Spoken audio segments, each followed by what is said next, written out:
Hello students, तो आज की इस वीडियो में हम देखेंगे कि जब टेम्परेचर इंक्रीज करते हैं तो रेजिस्टेंस और रेजिस्टिविटी पे क्या इफेक्ट पड़ता है।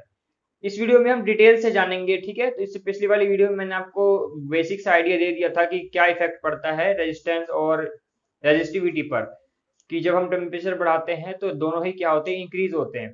वो क्या किसके लिए था, वो सिर्फ कंडक्टर के लिए था, ठीक है। आज की इस वीडियो में हम देखेंगे कि कंडक्टर, इंसुलेटर, सेमीकंडक्टर और एलॉयज सबके बारे में, ठीक है, डिटेल से पढ़ेंगे। तो लास्ट तक इस वीडियो को जरूर देखना, आपको अच्छे से पूरा समझ में आएगा, ठीक है। तो एग्जाम में अगर आता है कि effect of temperature on resistance या effect of temperature on resistivity, तो आप जैसे मैं आज बताऊंगा आज की वीडियो में वैसे लिख करके आओगे, ठीक है। तो सबसे पहले देखो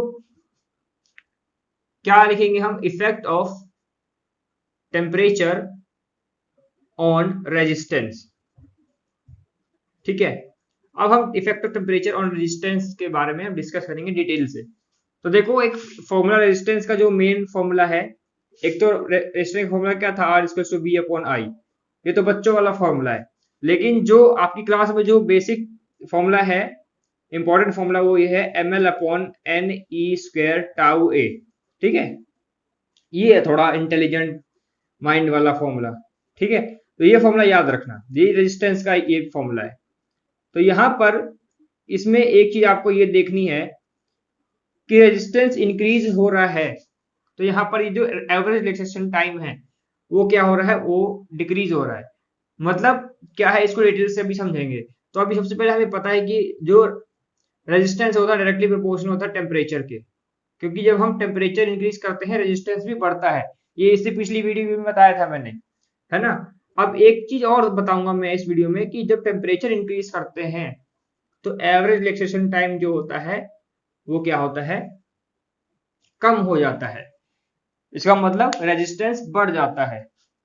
टेम्परेचर इंक्रीज करोगे तो क्या होगा, रेजिस्टेंस बढ़ेगा।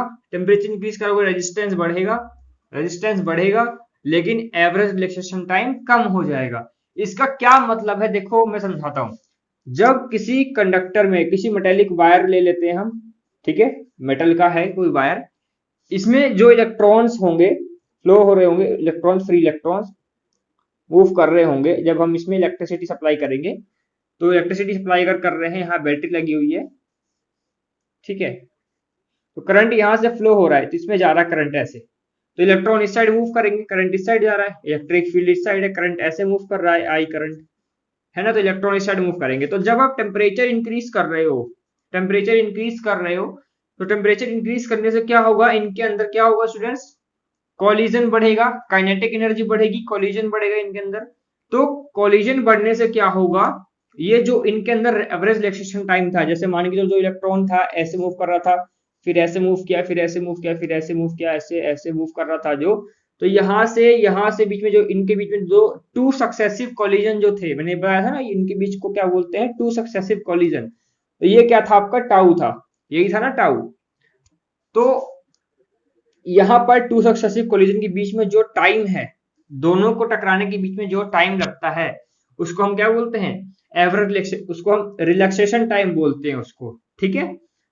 तो वहां पर जब टेम्परेचर इंक्रीज करोगे जब, तो क्या होगा, ये जल्दी जल्दी क्या होंगे, फिर एक दूसरे से कोलॉइड होंगे, जल्दी जल्दी टकराएंगे एक दूसरे से। तो जल्दी जल्दी टकराएंगे तो मान के चलो, पहले एक आइडिया समझा रहा हूं मैं आपको, मान के चलो पहले 5 सेकंड में टकरा रहे थे, ठीक है। वैसे तो बहुत पॉइंट में, 0.0 पॉइंट में टाइम लगता है वैसे तो, लेकिन मैं आपको आइडिया बस समझाने के लिए बता रहा हूँ कि मान के चलो 5 सेकंड में ये टकरा रहे थे पहले, लेकिन जब टेम्परेचर इंक्रीज कर दोगे तब भी किस में, कितने टाइम में टकराएंगे, तब समझ लो मान के चलो ये 2 सेकंड में टकराएंगे। तो रिलैक्सेशन टाइम क्या हो गया, कम हो गया, है ना। टेम्परेचर इंक्रीज कर दिया तो जल्दी जल्दी टकरा, अब एक दूसरे से टकराएंगे ये, तो मतलब कि ये जितना टाइम पहले ले रहा था टकराने के लिए, अब टेम्परेचर इंक्रीज करने पर वो कम टाइम ले रहा है, तो एवरेज रिलैक्सेशन टाइम क्या हो जाएगा, कम हो जाएगा। ये तो रिलैक्सेशन टाइम है, हम सबका काउंट करेंगे तो वो क्या निकलेगा, हमारा एवरेज रिलैक्सेशन टाइम। तो क्या हो जाएगा, फिर वो डिक्रीज हो जाएगा, ठीक है। समझ में आ गया ना। तो जब हम टेम्परेचर इंक्रीज करते हैं तो रेजिस्टेंस इंक्रीज हो जाता है। क्यों होता है, क्योंकि एवरेज रिलैक्सेशन टाइम डिक्रीज हो जाता है, इस कारण से क्या हो जाता है स्टूडेंट्स, रेजिस्टेंस इंक्रीज हो जाता है, ठीक है। तो ये चीज समझ में आ गया। ठीक है, अब इस चीज को हम लाइंस में कैसे लिखेंगे, थ्योरी में कैसे लिख करके आएंगे, देखो मैं लिख देता हूं यहाँ पर। तो हम यहाँ लिखेंगे when we increase the temperature, when we increase the temperature, the kinetic energy of free electron increases, kinetic energy of free electron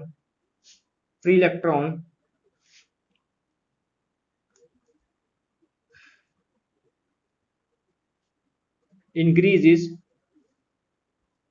due to which फिर क्या होगा, collision increases,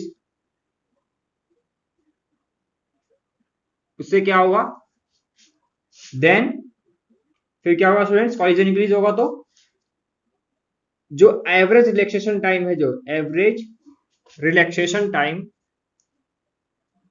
average relaxation time क्या हो जाएगा, वो डिक्रीज हो जाएगा, है ना। पहले जितना टाइम लिया था टकराने के लिए अब वो कम टाइम लेगा, अब वो जल्दी जल्दी टकराएगा। एवरेज रिलैक्सेशन टाइम डिक्रीजेस, सो अब रेजिस्टेंस क्या हो जाएगा, अब वो फिर ये डिक्रीज हो जाएगा तो ये बढ़ जाएगा, ठीक है। तो एवरेज, तो रेजिस्टेंस इंक्रीजेस, समझ में आया। अब समझ में आया ना कि टेम्परेचर बढ़ता है तो रेजिस्टेंस क्यों बढ़ता है, समझ में आया। क्या बताओगे, टेम्परेचर बढ़ता है तो रेजिस्टेंस क्यों बढ़ता है, क्योंकि फिर वो मॉलिक्यूल जल्दी जल्दी टकराने लगता है, मैंने अभी यहाँ पर लिख के बता दिया, ठीक है। तो स्टूडेंट्स इसका एक मैथमेटिकल फॉर्मूला होता है, आप इसको डायरेक्ट याद कर लेना कि जब हम टेम्परेचर इंक्रीज करते हैं तो रेजिस्टेंस क्या आएगा आपका। तो यहाँ पर आप लिख लेना कि the resistance at T degree Celsius is given by, ये मैथमेटिकल फॉर्मूला जो मैं लिखवाऊंगा ये डायरेक्ट याद रखना, इसकी डेरिवेशन भी है, तो उसकी डेरिवेशन आपको समझने की जरूरत नहीं है, इंपॉर्टेंट नहीं है, वो आपको बस फॉर्मूला याद रखना है एक, ठीक है। तो R final is equal to में R नॉट 1 प्लस में अल्फा डेल्टा टी, ठीक है। ये क्या चीज है, देखो जब हम टेम्परेचर बढ़ाएंगे तो क्या फॉर्मूला आएगा आपके पास, फाइनल जो आपका टेम्परेचर, फाइनल रेजिस्टेंस जो आएगा आपका वो ये होगा। आर नॉट क्या है आपके पास, इनिशियल रेजिस्टेंस, मैं यहां लिख देता हूं आर एफ क्या है, फाइनल रेजिस्टेंस, ठीक है। आर नॉट क्या है आपके पास, इनिशियल रेजिस्टेंस, इसको आपको याद रखना पड़ेगा ये फॉर्मूले को, ठीक है। क्योंकि अगर मैं इसकी डेरिवेशन बताऊंगा तो फिर वो आपको उसके यूज के लिए नहीं है, आपके जो डेरिवेशन है, ठीक है, आपके सिलेबस में भी नहीं है, बस ये फॉर्मूला याद रखो, ठीक है। और यहाँ पर जो अल्फा है वो है आपका टेम्परेचर कॉफिशिएंट, टेम्परेचर कॉफिशिएंट, ठीक है। अल्फा टेम्परेचर कॉफिशिएंट है, ये कांस्टेंट है, ठीक है, मोस्टली कांस्टेंट होता है ये। अब यहां पर जो डेल्टा टी है वो क्या हो जाएगा आपका, change in temperature, change in temperature, ठीक है। अब इतने नोट करो, फिर मैं आगे बताता हूं इसके।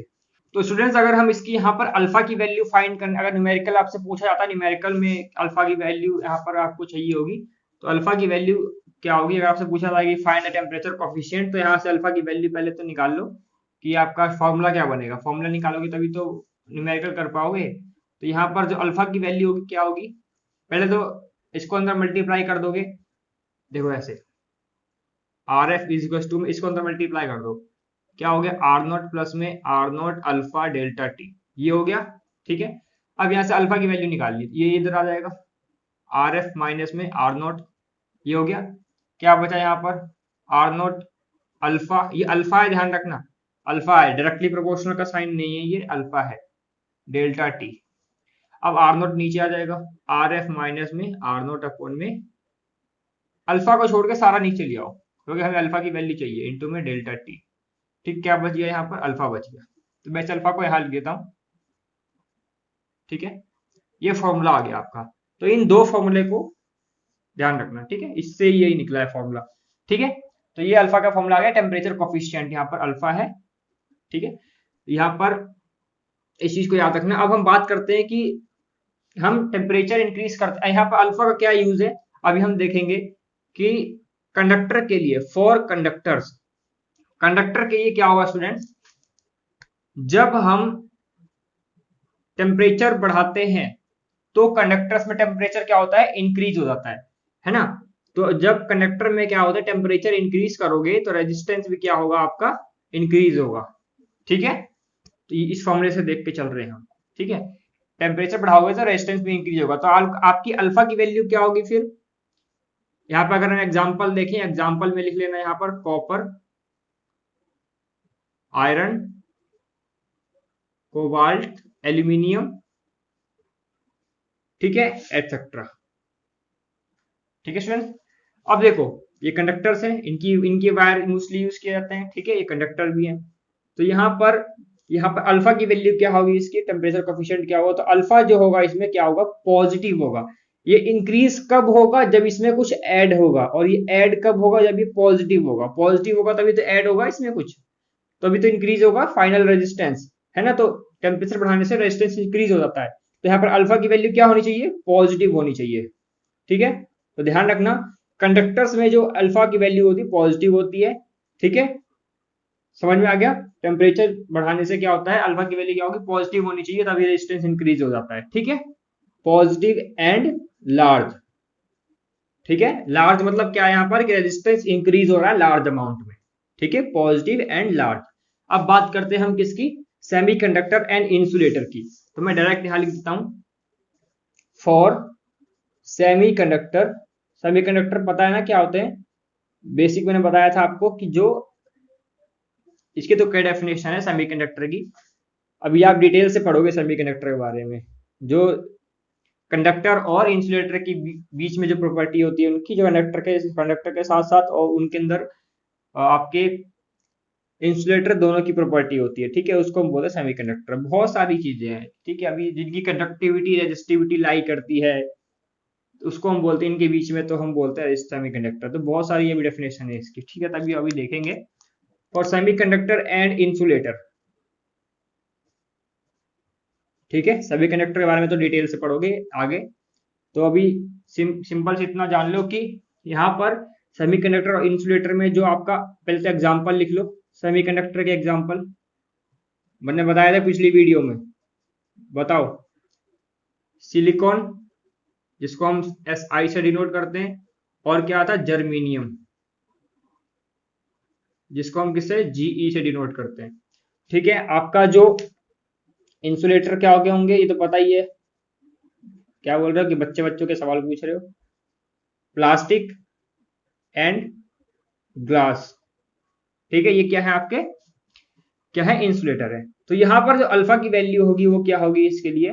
अच्छा पहले ये देख लो कि टेम्परेचर बढ़ाने से क्या होगा। टेम्परेचर बढ़ाने से सेमीकंडक्टर और इंसुलेटर में रेजिस्टेंस डिक्रीज होता है, टेम्परेचर बढ़ाने से। ठीक है, when temperature increases resistance decreases, किसमें, सेमीकंडक्टर एंड इंसुलेटर में। ठीक है, याद रखना इस चीज को। ठीक है, यहां पर जो आपकी अल्फा की वैल्यू होगी वो क्या होगी, फिर रेजिस्टेंस डिक्रीज हो रही है तो अल्फा की वैल्यू क्या हो जाएगी, अब नेगेटिव, और क्या हो जाएगी, स्मॉल होगा। रेजिस्टेंस जो होगा वो स्मॉल होगा, डिक्रीज हो गया। ठीक है, समझ में आ गया। चलो अब बात करते हैं किसकी, मैं इसको मिटा दूं। अब बात करेंगे किसकी, अब बात करेंगे हम एलॉयज की, फॉर एलॉयज। अब एलॉयज में मैंने एग्जांपल बताए थे कौन कौन से, कॉन्स्टेंटन एंड क्या बताया था एक और, मैंगनीन। मैंगनीन, कॉन्स्टेंटन और मैंगनीन। जो आपका कॉन्स्टेंटन था किससे मिलके बना होता है, कॉपर और निकिल से। एलॉय होते हैं जो दो मिक्स करके बनाते हैं, दो मेटल्स को मिक्स करके बनाते हैं। और ये किससे मिलके बना होता है, मैंगनीन, कॉपर प्लस मैंगनीज। मैंने इसे पिछली वीडियो में Mg लिख दिया था तो उसको सही कर लेना।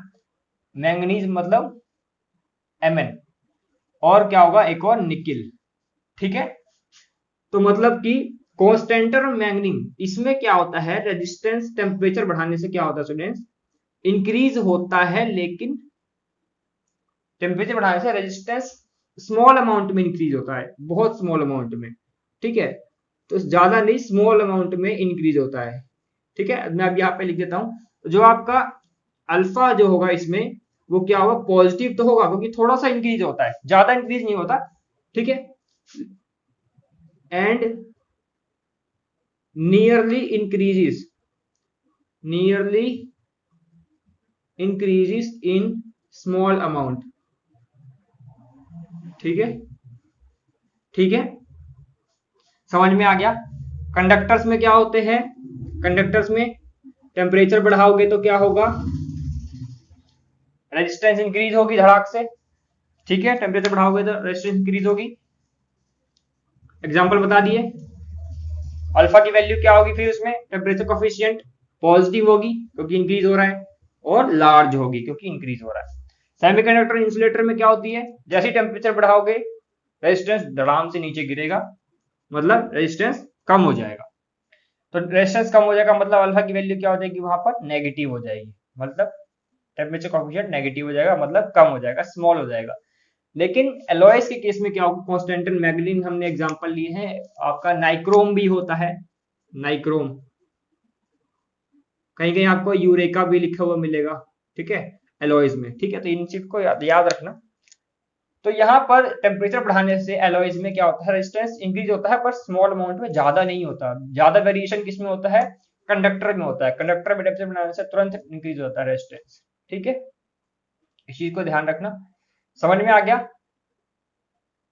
ठीक है, अब बात करेंगे हम किसकी, अब बात करेंगे स्टूडेंट्स हम रेजिस्टिविटी की, कि इफेक्ट क्या पड़ेगा टेम्परेचर बढ़ाने से रेजिस्टिविटी पर। Effect of temperature on resistivity. ठीक है, अब देखो, जिसने इसको समझ लिया कि effect of temperature on resistance, उसको समझ में आ जाएगा effect of temperature on resistivity. तो हमें फॉर्मूला भी पता था रेजिस्टेंस का, इसको मैं देखो बार बार कई बार यूज हो रहा है, एम एल अपॉन में एन ई स्क्वायर टाउ ए।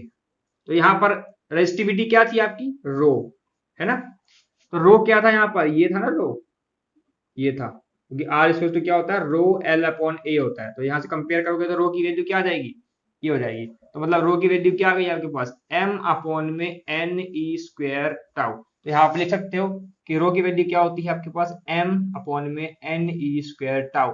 तो हम देख सकते हैं, हमें पता है कि टेम्परेचर बढ़ाओगे तो क्या होगा, टेम्परेचर इंक्रीजेस, पहले तो ऐसा लिख लो कि टेम्परेचर डायरेक्टली प्रोपोर्शनल है किसके, रो के।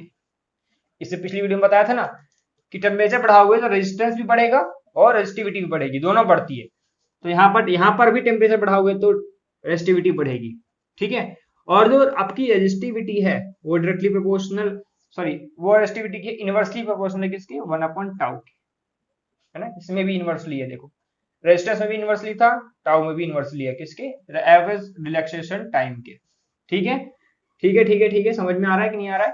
ठीक है, अब देखो यहाँ पर एक चीज समझ में आ गई, टेम्परेचर बढ़ाने से रेजिस्टिविटी बढ़ेगी। रेजिस्टिविटी इंक्रीज क्यों होगी, क्योंकि एवरेज रिलैक्सेशन टाइम कम हो जाएगा। ठीक है, सेम रेजिस्टेंस के केस में भी वैसा ही होता था, है ना। तो मतलब ज्यादा डिफरेंस नहीं है, वही सेम है, बस आपको थोड़ा बहुत चेंज करना है कि द रेजिस्टिविटी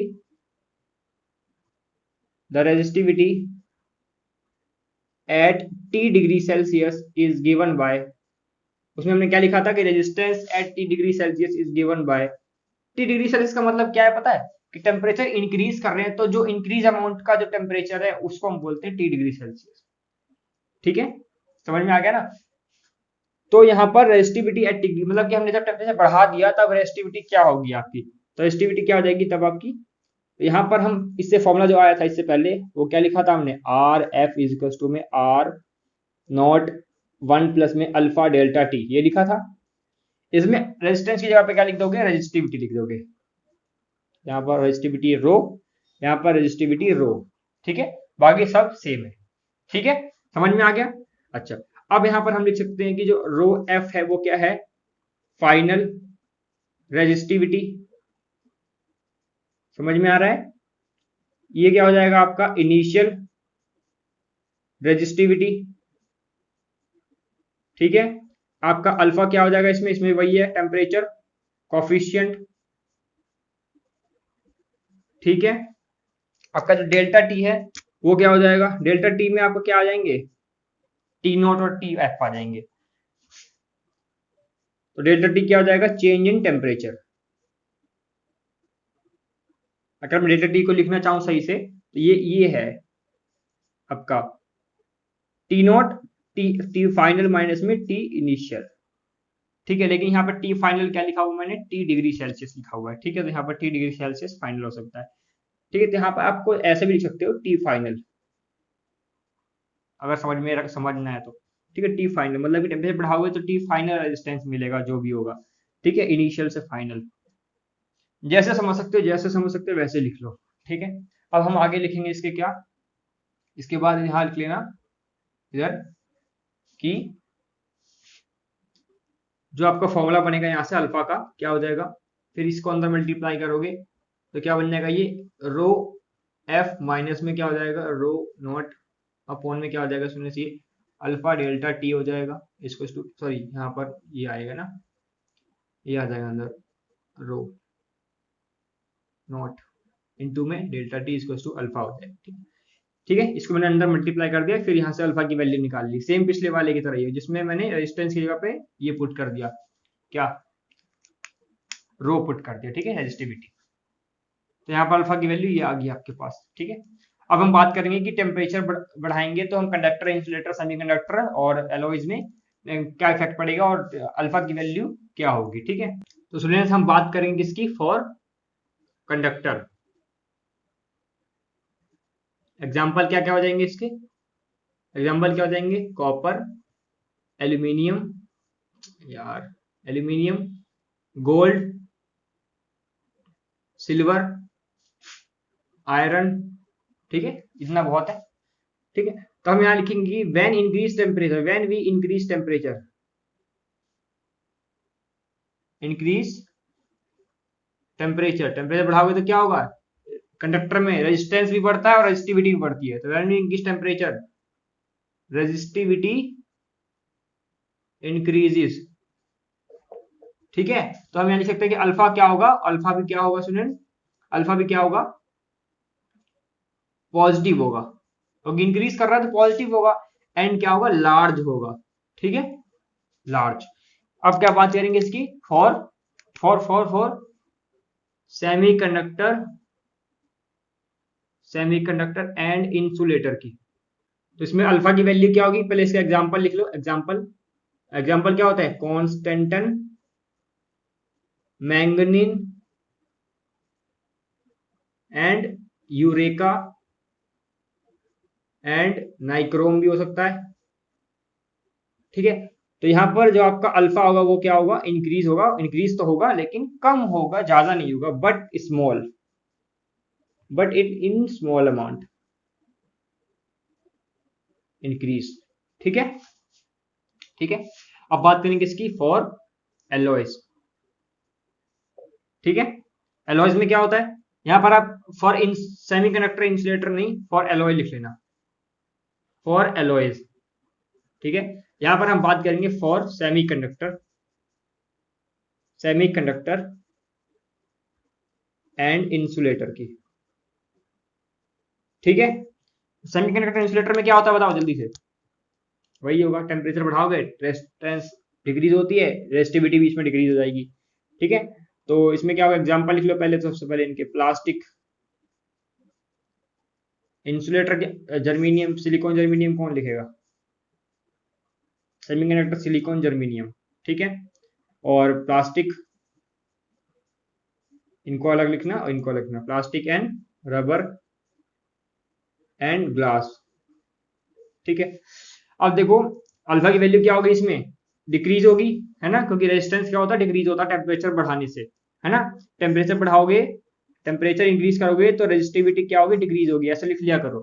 ठीक है, इसमें टेम्परेचर बढ़ाओगे तो रेजिस्टिविटी इंक्रीज होगी, बट इन स्मॉल अमाउंट। ठीक है, इन स्मॉल अमाउंट इंक्रीज होगी। ठीक है, इसमें टेम्परेचर बढ़ाओगे तो रेजिस्टिविटी क्या होगी, इंक्रीज होगी। ठीक है, इसमें डिक्रीज होगी तो यहाँ पर नेगेटिव होगा, और क्या होगा, स्मॉल होगा। ठीक है, समझ में आ गया ना, समझ में आ गया ना। ठीक है, तो अगर मैं यहाँ पर आपको ग्राफ प्लॉट करके बताऊं, ग्राफ प्लॉट करके इसका, तो यहाँ पर ग्राफ प्लॉट करके बताऊं आपको, तो यहाँ पर हम टेम्परेचर ले लेते हैं, यहाँ रेजिस्टिविटी ले लेते हैं। तो यहाँ पर जो आपका कंडक्टर के केस में होगा वो ऐसे ग्राफ आएगा, स्ट्रेट लाइन, टेम्परेचर बढ़ा रहे हो, रेजिस्टिविटी इंक्रीज हो रही है।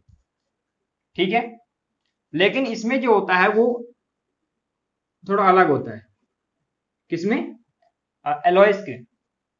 एलॉयज में अलग होता है थोड़ा। एलॉयज में जो आपका बनता है वो ऐसे बनता है, इंक्रीज हो रहा है लेकिन स्मॉल अमाउंट में इंक्रीज हो रहा है। ठीक है, समझ में आ रहा है ना? ओके, यहाँ पर एक्स, यहाँ वाई, एक्स एंड वाई। ठीक है, तो स्टूडेंट अगर हम बात करते हैं सेमीकंडक्टर और इंसुलेटर में, तो इसमें क्या होता है, डिक्रीज होता है। ठीक है, डिक्रीज हो जाएगा और क्या होगा, रेजिस्टिविटी डिक्रीज होगी, टेम्परेचर डिक्रीज करोगे तो यहाँ पर क्या हो रहा है, टेम्परेचर इंक्रीज कर रहे हो तो रेजिस्टिविटी डिक्रीज होगी। तो आप इसको ऐसे भी बना सकते हो, ऐसे ऐसे।